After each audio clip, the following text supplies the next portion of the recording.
जय श्रीमन नारायण। एक नौजवान अपने घर के छत पर पतंग उड़ा रहा था। अचानक हवा तेज हुई और पतंग की डोर टूट गई। पतंग उड़ते हुए एक महात्मा जी के कुटिया में जा गिरी। नवयुवक कुटिया में पहुंचा और बोला, महात्मा जी क्या कुटिया में पतंग आई है? महात्मा ने कहा, हाँ बेटे, पतंग तो आई है, कुटिया में रखी है, जाकर ले लो। नवयुवक जाता है और जैसे ही पतंग लेकर आता है, महात्मा जी कह पड़ते हैं, बेटे तुम पतंग भी उड़ाते हो? नवयुवक बोला, हाँ गुरुजी, जब उड़ा लेता हूँ जब कोई ताश खेलने के लिए नहीं मिलता। महात्मा बोले, तुम ताश भी खेलते हो? नवयुवक बोला, हाँ महाराज जी, जब खेल लेता हूँ जब कोई शराब आदि पीने के लिए नहीं मिलता। सन्यासी कहते हैं, तू शराब भी पीता है? महाराज, जब कोई जुआ खेलने के लिए नहीं मिलता तब शराब भी पी लेता हूँ। नवयुवक ने अपने अनेकों दुर्गुण गिनाए। सन्यासी कहते हैं, अरे तुझे परमात्मा ने मानव चोला दिया है कुछ अच्छा करने के लिए, लेकिन तू है कि बुराइयों में फंसा है।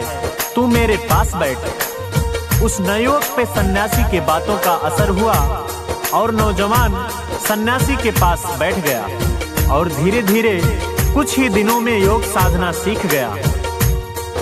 इसको 4-6 महीना जब बीता तो कहता है, अरे स्वामी जी, मेरा परिवार भी है, मेरी माँ है, पिता है, भाई बहन है और मेरी पत्नी भी है। मैं घर जाना चाहता हूँ और यहाँ तक कि मेरी माँ मेरे बिना रह भी नहीं सकती, मेरी पत्नी मेरे बिना नहीं रह सकती, पिताजी मेरे बिना रह ही नहीं सकते। मैं घर जाना चाहता हूँ, उनसे मिलकर वापस चला आऊंगा। स्वामी जी महाराज ने उसे समझाया, बेटे दुनिया में कोई किसी का नहीं है, ये रिश्ते नाते स्वार्थ मात्र हैं, केवल तू ही अपना कर्म अपने आप भोगेगा। नवयुवक कहता है, ऐसा कैसे हो सकता है? स्वामी जी महाराज कहते हैं, विश्वास नहीं तो परीक्षा करके देख ले। कहते हैं, तू अपने घर जा, अपने घर जाके लेट जाना और कह देना मेरी तबीयत कुछ ठीक नहीं है, और यहाँ तक कह देना मेरी तबीयत अगर ज्यादा बिगड़ जाए तो किसी डॉक्टर को मत बुलाना, मेरे गुरुजी को बुलाना जो पास की कुटिया में रहते हैं। मैं आऊंगा और सिद्ध करके दिखा दूंगा। नवयुवक ऐसा ही करता है, घर जाता है, माँ बहुत खुश होती है, पत्नी बहुत खुश होती है, पति आया है।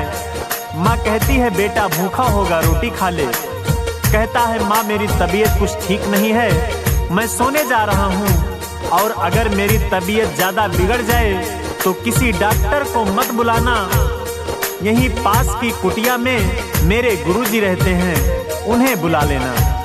नवयुवक जाके लेटता है, उसे प्राणायाम आता ही था, श्वास खींच लेता है। थोड़ी देर बाद पत्नी जाती है पति को बुलाने के लिए, देखती है कि पति सोया है तो हाथ पकड़कर उठाती है और जगाने लगती है। पत्नी जैसे ही हाथ छोड़ती है, हाथ झूल जाता है। पत्नी गर्दन इधर उधर करके बुलाती है, गर्दन भी झूल जाती है।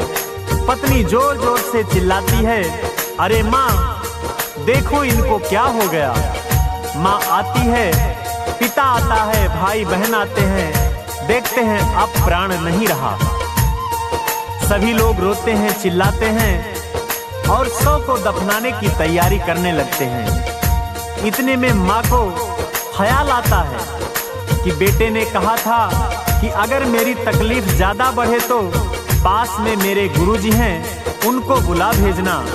माँ ने वैसा ही किया। गुरुजी आते हैं और कहते हैं, इनके प्राण अभी भी बचाए जा सकते हैं, लेकिन उसके लिए आप लोगों को एक काम करना है। सभी लोग बोल पड़ते हैं, बताइए क्या करना है? महात्मा जी कहते हैं, मेरे पास मंत्र की ऐसी पुड़िया है, अगर आप में से कोई उसे खा लेता है ये लड़का जिंदा हो जाएगा, लेकिन जो पुड़िया खाएगा उसकी मृत्यु हो जाएगी। सभी लोगों में सन्नाटा छा गया। सन्यासी माँ की तरफ बढ़ते हुए कहते हैं, आप ये पुड़िया खा लो आपका बेटा जिंदा हो जाएगा। माँ कहती है, अभी हमारी उम्र ही क्या है, भगवान ने चाहा तो दूसरा बेटा हो जाएगा। स्वामी जी पुड़िया लेकर उसके पिता की तरफ बढ़ते हैं।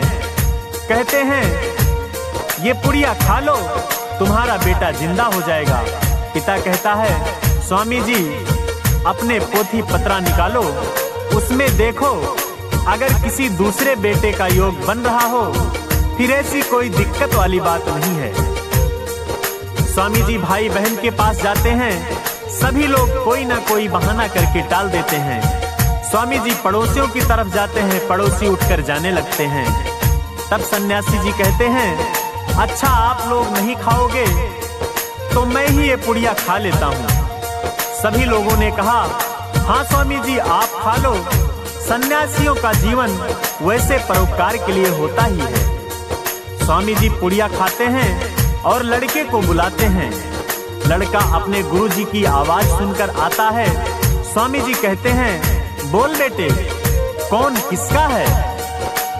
उस आदमी को सत्य का ज्ञान हो जाता है और कहता है, गुरुजी कोई किसी का नहीं है, इसलिए अपने काम से जो भी समय बचे उस परमपिता परमेश्वर की भक्ति किया करें।